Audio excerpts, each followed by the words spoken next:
बहुत सारी बात मेरे बारे में मेरे काउंटर पर रख के बहुत सारा माल बेचा शशिकांत जी ने। जितना मैंने लिख के दिया था उतना सब बोल दिया है। अच्छा, अच्छी बात। अब जो मैंने लिख के दिया है वो तू बोल दे। और बहुत अच्छी बात कही कि बाल नहीं है, ये नहीं है। यार इसको कौन सा मेरे से ब्याह करना है यार। बोले जा रहा है, चुप ही नहीं हो रहा है। दे समान। ठीक है यार, मैं तो बहुत विद्वान टाइप का कवि हूँ। ही क्या, खुद की मार्केटिंग खुद को करनी पड़ती है, उसमें क्या है। और विद्वान में ये कि सारे धर्म ग्रंथों का अध्ययन किया।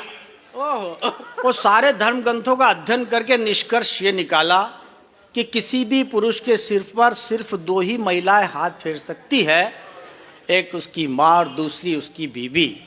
फर्क केवल इतना है कि माँ जब हाथ फेरती है तो बाल बढ़ने लगते हैं।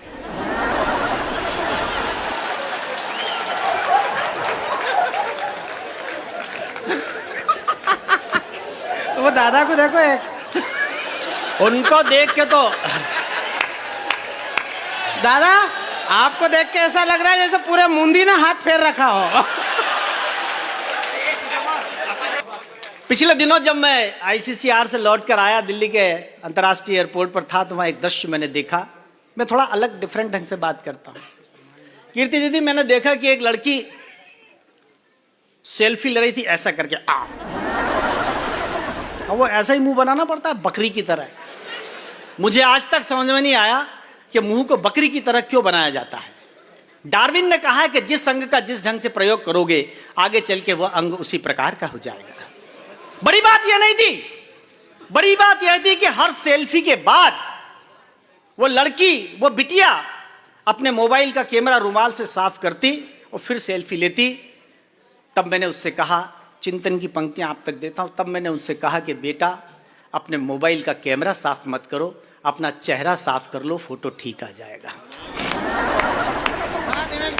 तब 4 पंक्तियां पढ़ता हूं, यहां से अपने काव्य पाठ की शुरुआत करता हूं कि बहुत सेल्फियां लेते हो, जरा मुस्कुराया करो।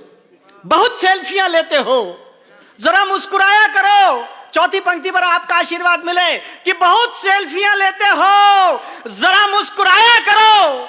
अपने चेहरे को आईना भी दिखाया करो। और ये जमाने के तजुर्बे तुम्हें गूगल पर नहीं मिलेंगे। मिले जो वक्त माँ बाप के पास बैठ जाया करो, मिले जो वक्त माँ बाप के पास बैठ जाया करो। लेकिन कहां बैठे साहब, कैसे बैठे साहब? तब यहाँ बुजुर्ग पीढ़ी बैठी हुई है, मेरी बात का समर्थन करेगी। यहाँ युवा पीढ़ी बैठी हुई है जिसने कॉन्वेंट स्कूलों में 8/2016 पढ़ा हुआ है। बुजुर्ग पीढ़ी का प्रस्थान चाहता हूं। हमने पढ़ा इकाई, दहाई, सैकड़ा, हजार, 10,000, लाख, 10,000, करोड़, 10 करोड़, पदम, 10 पदम, नील, 10 नील, खरब, 10 खरब। नई पीढ़ी से पूछो तो बिलियन और ट्रिलियन से आगे बढ़ना नहीं जानती। हमने आंकड़े भूल दिए। अगर आप अपनी क्षेत्रीय भाषा को भूलते हैं तो आपकी संस्कृति खत्म होती है। अपनी संस्कृति को जिंदा रखने के लिए अपनी भाषा को जिंदा रखिए, अपने शब्दों को जिंदा रखिए। तब इकाई, दहाई, सैकड़े को आधार बनाकर एक कविता रखने की कोशिश करता हूं। मंच का भी मन मांगता हूं, समर्थन मांगता हूं। शशि सुनना, स्वागत भी है कि हमारे परदादा ने इकाई में आंकड़े गढ़े। हमारे परदादा ने इकाई में आंकड़े गढ़े। दादाजी दहाई से आगे कभी नहीं बढ़े। पिताजी ने बात की थी हजारों की, तब थोड़ी चमक आई थी त्योहारों की। पिताजी ने एक एक अंक जोड़ते चलना। पिताजी ने बात की थी हजारों की, तब थोड़ी चमक आई थी त्योहारों की। फिर हम लाखों में खेलने लगे, मगर रिश्तों में अभाव झेलने लगे। वाह वाह, जुड़े ना कविता से। बढ़िया दिन है। हमारे परदादा ने इकाई में आंकड़े गढ़े, दादाजी दहाई से आगे कभी नहीं बढ़े। पिताजी ने बात की थी हजारों की, तब थोड़ी चमक आई थी त्योहारों की। फिर हम लाखों में खेलने लगे, मगर रिश्तों में अभाव झेलने लगे। अब हमारे बेटे करोड़ों से नीचे बात नहीं करते हैं। अगली पंक्ति आप तक संप्रेषित हो तो आपकी तालियां उठे कि फिर हम लाखों में खेलने लगे, मगर रिश्तों में अभाव झेलने लगे। अब हमारे बेटे करोड़ों से नीचे बात नहीं करते हैं।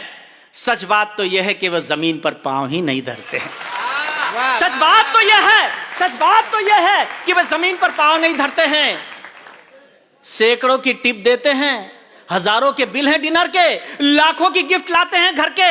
अब मैं इस नई पीढ़ी की तरफदारी भी करता हूं, सुनिएगा कि सैकड़ों की टिप देते हैं, हजारों के बिल हैं डिनर के, लाखों की गिफ्ट लाते हैं घर के।